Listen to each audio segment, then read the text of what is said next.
Welcome to Squirrel, the podcast for distracted writers, hosted by Candace J. Thomas and Jody L. Milner.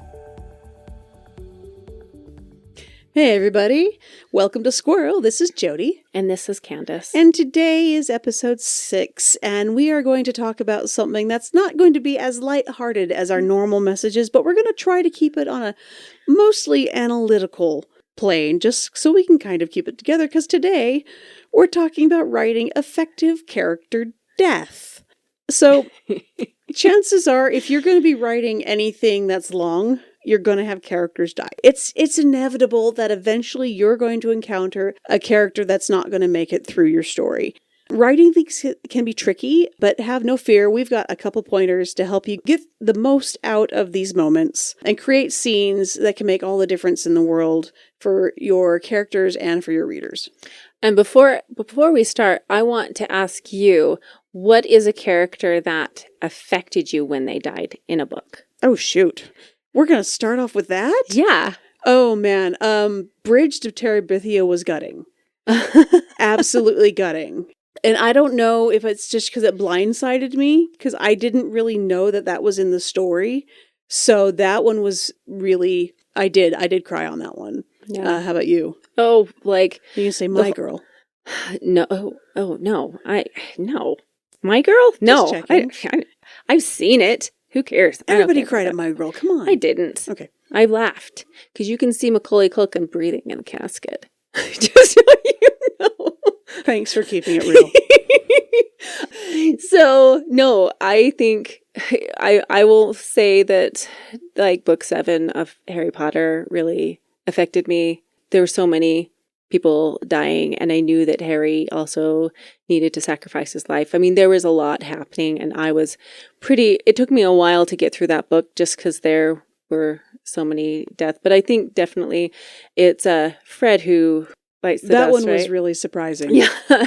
Yeah, and a lot of people think that it was completely unnecessary for her to kill off that character. I won't ever question what the author did as being wrong, because I don't want to be that author where people think that I did something wrong.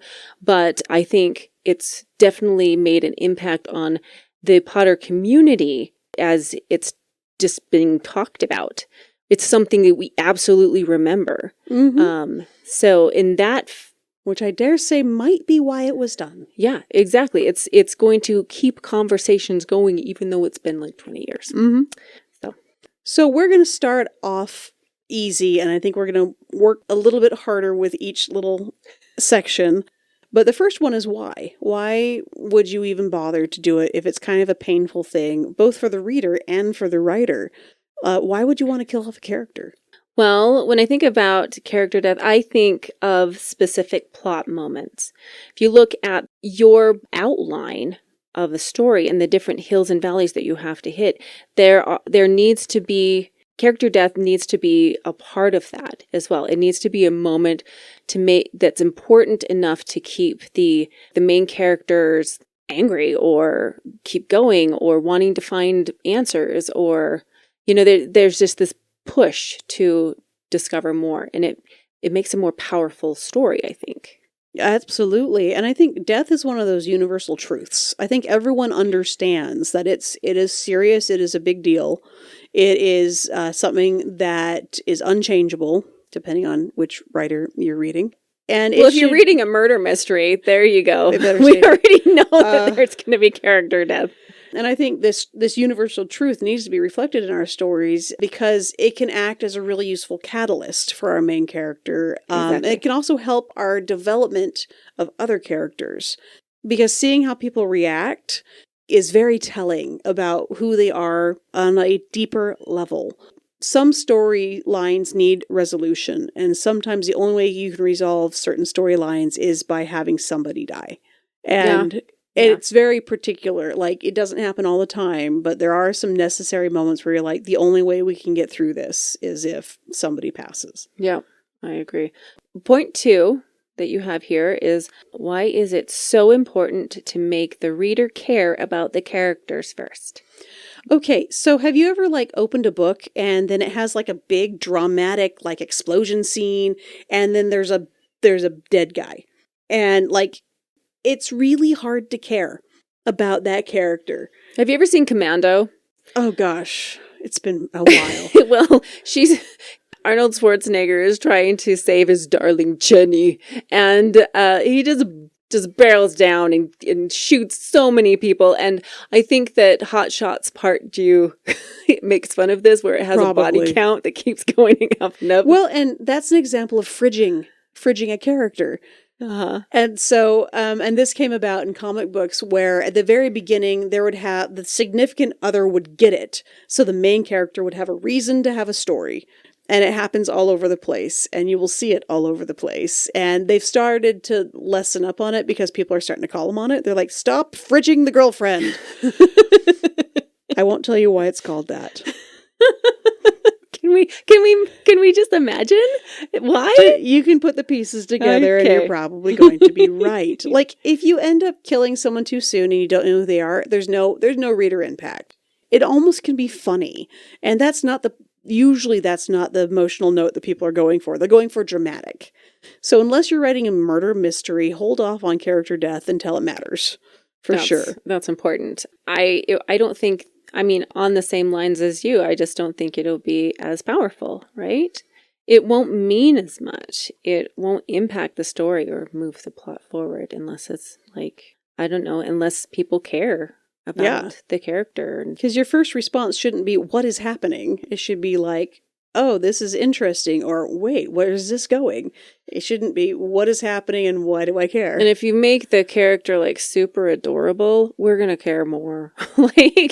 There are still movies or books that I fell in love with a character that died, and I still am not recovered from those, So I think that's the whole point of what the author was trying to do.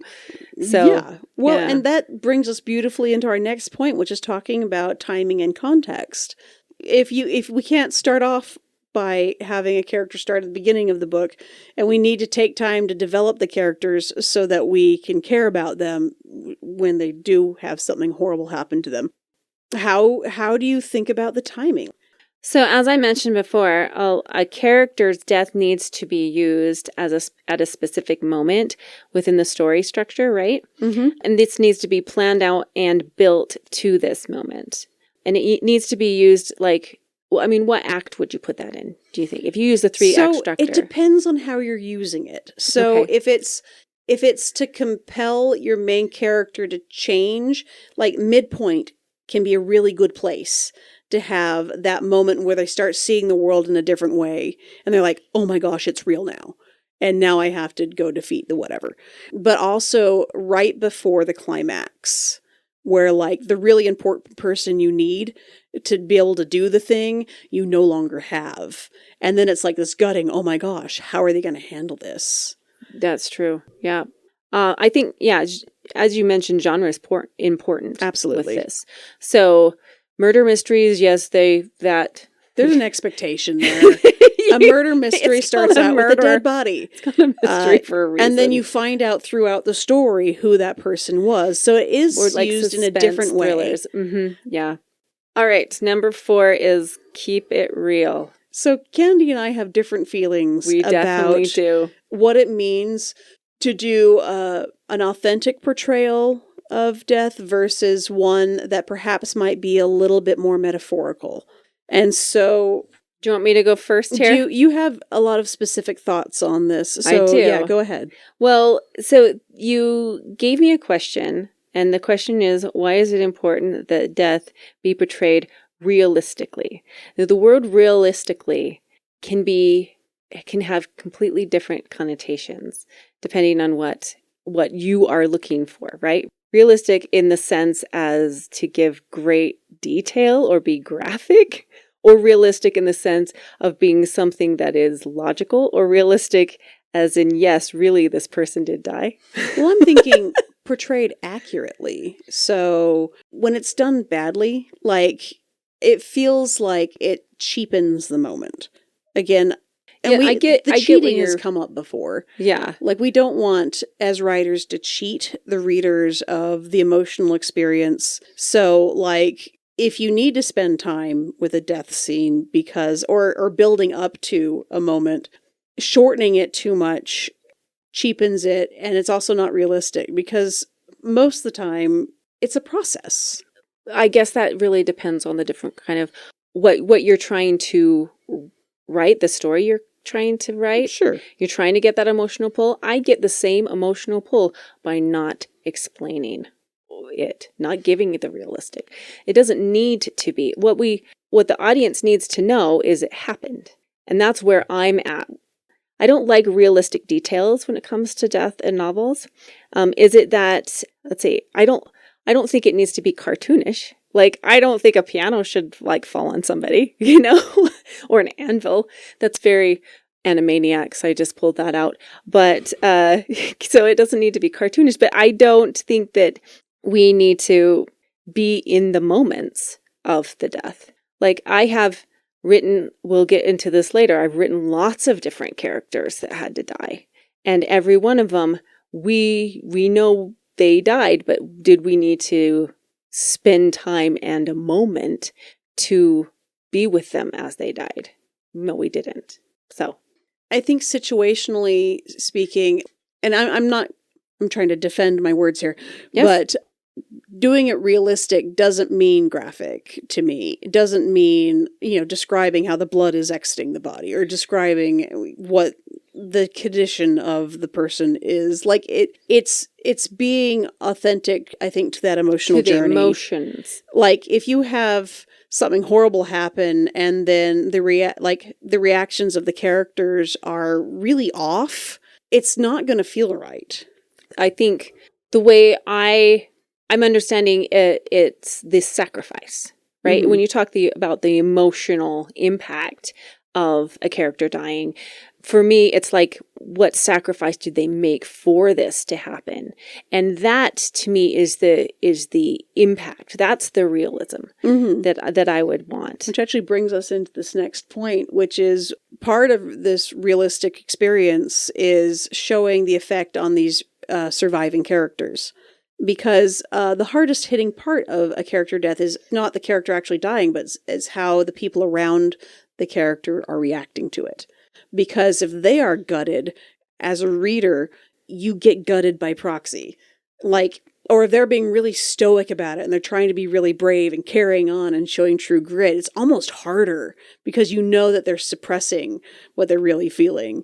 And you have all of this just beautiful emotional drama happening. And it reinforces, like, if the character was truly loved, how the characters that survive react can show that. How they were needed, they were respected. And it helps develop these other characters and lets us see more of them too. So I think it's really important to make sure that they get that moment. Yes. For sure. Why should using death for shock value be avoided? Well, so Fred is like that. Well, yeah, there was a book I read by, I don't remember, her last name is Jewel, and it had a shocking death right at the beginning, and I couldn't read it. It stopped. I could no longer go forward, and it was the way the character had died that really upset me, and I was out of it. If you're bringing that in as a shock, you may just lose an audience because of that. And I really think that there are sensitivities that people have. That, absolutely, yes. And I think maybe that's why, like, thriller authors really prey on that type of sensitivity to try to invoke those emotions that are painful, that are a little bit, there's a curiosity to it, I want to say, that is sparked, but I can't do that. I think that my real life has affected me so much that I no longer can read just books that have this dramatic kind of shock. It's just, there's no point in me reading it because I won't feel fulfilled. Now, if there is a character that is sacrificing themselves in order to save something, that's completely different for me. That's a love thing, right? I love this character more for what they're doing because of that. And that's why when it comes to the shockingness, I'm turned off completely. I can't read those books at all. That segues into why it's so important to handle death with both respect and sensitivity. Because again, everyone has experienced a death in their life in some variety or another. And so illness issues such as illnesses or mental health or violence could be very upsetting and very stirring for a lot of people. They're going to have some very deep feelings about each of these topics. And so taking the time to do research to be able to get any of these instances both accurate and respectful is going to be important, because if you get it wrong, or if you're doing it for a shock value, you're going to turn readers away, and they're not going to learn how to look at these deaths in a way that it's like, this is something horrible but beautiful, or this is something horrible and avoidable that we need to learn from. We need to be researching in ways to portray them with respect and also honoring the experience. Yes. Absolutely. Thank you. Yeah, this is just something that popped into my brain. When I was first writing my novel, when I first got the idea for my series, I had this amazing idea, and it involved like so many, enormous sacrificial death toward the end. And when I started writing my story, I fell in love with these characters, and I was like, no, I can't do it. I can't kill them off. It was all of a sudden so super hard to make those decisions. And it really took a lot of thought for me to get there, to understand what was best for the characters and the story, but yet still not shock my audience by the things that I was doing, right? Yeah. But I think one of my, as young writers, younger, more inexperienced writers tend to think that you go for the big, dark, damaging thing at first, because that's what writing is. You want to have that important, dramatic novel, but I don't think that that's necessary. Well, and it doesn't work. No. It having this super crazy, intense thing right off the bat when people don't understand the stakes and they don't understand the characters, it can come across as silly, which is the opposite of what you're going for. And it can be a real turnoff, because if you handle it with too much gore or too much violence or too much of any specific thing before context is in place, you're going to lose readers, and nobody wants to lose readers. Yeah. So, yeah. That's our biggest fear. Be careful. Have you written, this is your point 6, have you written character death? So I have 2 notable deaths in my books, and they were both really, really hard to write. But the first one, I only had the deaths of my grandparents when I was a teenager to draw from. And so it kind of worked, because my main character was kind of close to that age too, because I was 15 and she's like 18. And so it worked in a way, but I was pulling off a 30-year-old memory. And so while I think I did it justice, it was really hard to be able to put those things into words. However, when I did this second notable character death, my mom had passed a couple years before, and that was still really raw, because that was mid-COVID kind of traumatic. And so that one ended up being much fresher in my mind, and so I felt like I was able to really grab all of those emotions from that experience. And so I think this second death in the books comes across far more authentic and a little harder hitting. But it was so hard to write. It was therapy, it was cleansing, but it was really hard. But yeah, those were mine. Yeah. But how about you? Oh, yeah, of course. I mean, I talked a little bit about my series already, and I don't really want to give any spoilers, but I want to say write myself into a corner, but I did have to really analyze what I was doing as an author to satisfy my audience, and how I could include them in the decisions that I made when it came to my characters at the end of that story. I'll point out that I wrote my Hawkweed story as a healing process when a friend passed away. And it starts off with the death of so it's about 2 twins. And you don't even meet the first twin. He's already dead. So it's the brother trying to reason with how and why his brother died. And it's his journey to find that information out. And so I started already in that place of, how can I bring back my friend, basically? Oof. It was, because that was exactly what I was feeling when my friend passed away. He was a identical twin. So that was really bizarre. I did not like being there, seeing my friend, but not, and seeing someone with his face. That was my healing there. But I wrote out my anger and my emotions from that character's point of view at the very beginning. So I didn't even give you a moment. I ran right into it. And that's only a novella. It's just, couldn't even make it a novel. I probably could now. All right, so we're going to start wrapping up our we lovely get out the tissues. downer. This is so unlike Squirrel, but we got to hit the real stuff, I think, every once in a while, because it's important.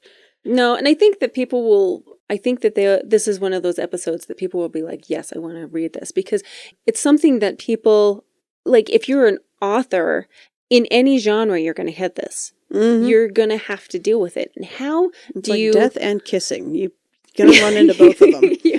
you have to deal with it. And how do you move forward with it? Fell in love with this character so much. How do you decide what's best for the character and the audience? And it's just hard. Did you cry when you wrote those deaths?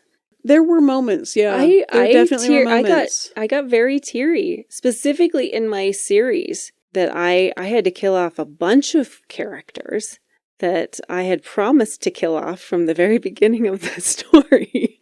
And I had to do it in a way that I could handle. And it wasn't easy. So I think my most powerful death actually came in my second book, where it was a fairy. It was a fairy who sacrificed their life. No. A fairy, everyone. And I'm like, I loved Little Lovely. She was the best fairy ever. I did not like her sacrificing her life to save somebody, but we do that. Characters do that for us. Yeah. So thank you, characters. Thank you, Little Lovely. So my last thoughts are, if a death is treated with care and respect, it can create emotional depth to your story that can make your readers love you and want more. When you do it right, you need to take the time that you need to make sure that you're hitting the notes right and paying honor and respect to the characters, to what they deserve. I mean, if there's someone really despicable, there's a different level of honor and respect that they deserve. But you want to aim for honesty and vulnerability and taking care to not cheapen that moment. I think that my final thought is, if you're writing a death of the character, you don't need to go into a lot of detail. You can actually do it rather poetically and leave the audience knowing that it happened, but not needing to guess how. And I want to say that the sacrifice really makes the story. So if you have a powerful death of your character, make it mean something. Don't just kill off people. Don't be Commando on your Do not fridge the characters. Yeah, don't do that. Just make it mean something to your audience. We do have a listener assignment. This is one, proceed at your own risk, but so I would like you to go back to the most recent character death you've read in somebody else's fiction. And I want you to pick apart the details of what they did that made it effective, what they chose to include, what they left out. For extra credit... Ooh, I want plates. I know, more stars. Yay! You can print out the scene and highlight the different... using different colors, like where the description is, where sensory details are, where the dialogue is, where the narrative voice is, where the character voice comes in, just to see how a professional author or someone who's been moderately successful, how they've put those different ideas together in a very difficult scene. I mean, definitely don't copy them, but maybe it's more important to have more sensory details than you think. I was like, you're printing out this page, and then I'm thinking, are you going to do like blackout poetry? You could do that too. That's where I'm going. Oh, you're just blackout poetry on this death scene. But all right, cool. All right, huge thanks for listening. Tell us about next week's episode. Sure. So next week we are going to talk about audiobooks. Yay! And this is a topic that I've been wanting to do for a while because I've got a lot to say and I want to quiz Jody a bit. So, and I want to learn more about it because I would like to do more. Yes. All right, remember, if you've liked anything you heard today, we have a Patreon, we have a Buy Us a Coffee, and as always, like and subscribe. This has been interesting. And share. Share everything. Share it around the world. All right, until next week. Bye. Thank you for listening to the Squirrel Podcast for the Distracted Writer with Candace J. Thomas and Jody L. Milner. Please like and subscribe to our podcast for updates and new episodes, and find more information at our website, squirrelpodcast.com. Stay distracted, everyone.